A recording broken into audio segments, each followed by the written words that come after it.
अस्सलाम वालेकुम। आज की वीडियो आपके लिए बड़ी अहम है क्योंकि ये वीडियो उन तमाम लोगों के लिए जो खास तौर पर यंग जनरेशन है और उनके अंदर जो छोटे छोटे मसाइल होते हैं और उनके लिए और परेशान हो जाते हैं, यानी कि खास तौर पर जिनसी मसाइल के हल अगर बात की जाए, जरियान जिसको दाद गिरना के नाम से जानते हैं, इसकी जो टाइप्स हैं मज़ी वदी और थर्ड नंबर पर जरियान। ये बेसिकली इस मिथ को समझ लीजिएगा, ना कि आप पहले दवायात के पीछे भागें। ये पहले कंसेप्ट समझें बेसिकली ये है क्या।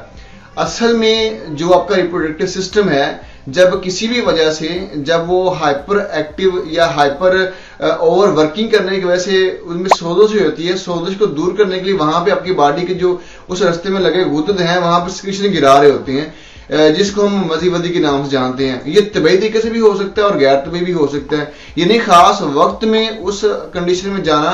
फिर वहां पे गुर्दे की सिक्रीशन जो है एक नॉर्मल है। लेकिन किसी भी वक्त आप बैठे हैं या कुछ काम कर रहे हैं और तब भी अगर सिक्रीशन का अमल हो रहा है, तो फिर इसका मतलब है वो बॉडी में या जो रिप्रोडक्टिव का सिस्टम जो है आपका, यानी कि आपके टेस्टिस, उसकी जो नालियां, सीमन की थैली और आगे प्रोस्टेट ग्लैंड से होता हुआ जो यूरिथर नाली है, ये सारा जो रास्ता है, बेसिकली ये जो ट्रैक है, रिप्रोडक्टिव ट्रैक जो है, ये जब मुतासर होता है या इसमें सोजश होती है, तो वहां पे आपकी बॉडी सोजश खत्म करने के लिए वहां पे रुतूबात गिरा रही होती है। अब इसको जरा मिसाल समझिएगा, जिस तरह किसी को नजला जुकाम होता है, तो नजला जुकाम जब होता है तो जितना शिद्दत से होता है उतनी शिद्दत से आपकी बॉडी सिक्रीशन गिरा रही होती है, यानी कि पानी आ रहा होता है नाक से। वो बेसिकली आपके बॉडी में एक ऐसा मैकेनिज्म है कि जहां पे सोजश होगी उसको खत्म करने के लिए एक सेल्फ ट्रीटमेंट है जो आपकी बॉडी कर रही होती है। यानी जितनी शिद्दत से नजला जुकाम होता है उसी शिद्दत से पानी की खराज बॉडी कर रही होती है, यानी कि तबई लिहाज से उस सोजश को खत्म करना बुनियादी मकसद होता है। सेम एज उस कंडीशन में भी ऐसे होता है, जब किसी भी वजह से आपका जो रिप्रोडक्टिव ट्रैक है जब वो मुतासर हो जाता है, जब उसमें सोजश हो जाती है, जब वो हाइपर एक्टिव हो जाता है, तो उस कंडीशन में उस सोजे को खत्म करने के लिए बॉडी वहां पे रुतूबात गिरा रही होती है, जिसको मज़ी वदी के नाम से जानते हैं। अक्सर नौजवान नस्ल जो है वो समझती है शायद सीमन थिन हो चुका हुआ है और वहां पे उनको कोई मसला है, और इस मसले को दूर करने के लिए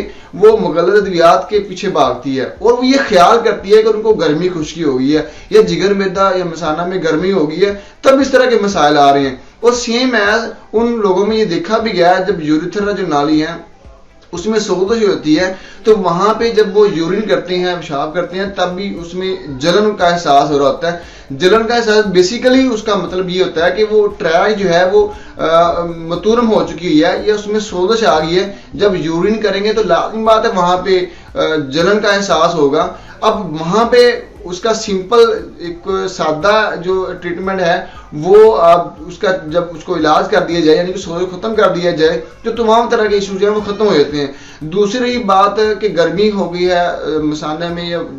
जिगर मैदा में गर्मी हो गई है, अब लोग ये भी ख्याल करते हैं कि उनके हाथ पांव में जलन क्यों हो रही है। याद रखिएगा, हाथ पांव जब जलने का जो अमल है ये तब पैदा हो रहा होता है जब आपकी बॉडी में एसिडिक का लेवल बढ़ता है, यानी कि तुरशी तेजाब भी बॉडी में ज्यादा होती है और आपके जो गुर्दे हैं खास तौर पर उनमें सोजश होती है, जो कि वहां पे अब ठंडे मशरूबात, ठंडी तरकारियां और ठंडे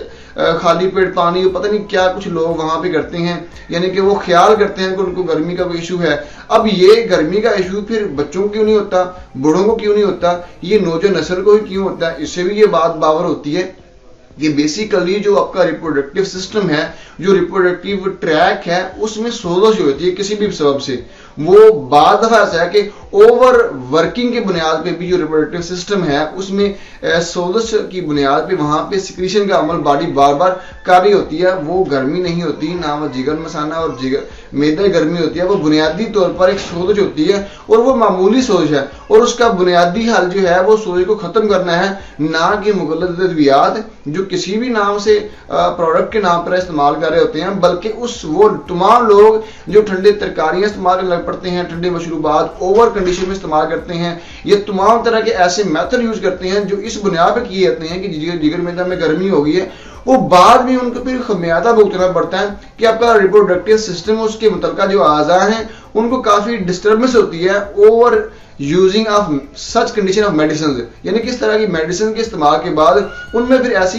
बुरी कंडीशन पैदा होती है और उनको पता भी नहीं चलता उनके साथ क्या हुआ, और तादेर अद्वियात का इस्तेमाल करते रहते हैं। क्योंकि ये बात ना तो स्कूल कॉलेज यूनिवर्सिटी में बताई जाती है या कोई भी इदारा ये बात नहीं, हालांकि यहाँ पे गाइडेंस की जरूरत है। और मेरा काम है चूंकि आपको अद्वियात से बचाना है, और अद्वियात के बाद उनके साइड इफेक्ट, और साइड इफेक्ट के बाद मजीद अद्वियात पर लगने से बचाना। You don't need medication, you just need education. I hope ये वीडियो उन तमाम लोगों के लिए बड़ी ही मुफीद साबित होगी जो ये ख्याल करते हैं कि उनको जिगर मैदे का मसला है या उनको गर्मी हो गई है, लेकिन उनके लिए बड़ी ही मुफीद साबित होगी। अगर इस वीडियो के मतलब आपको कोई भी सवाल हो तो नीचे कमेंट में पूछ सकते हैं। वीडियो देखने का बहुत शुक्रिया, अपना बहुत सारा ख्याल रखिएगा। अस्सलाम वालेकुम।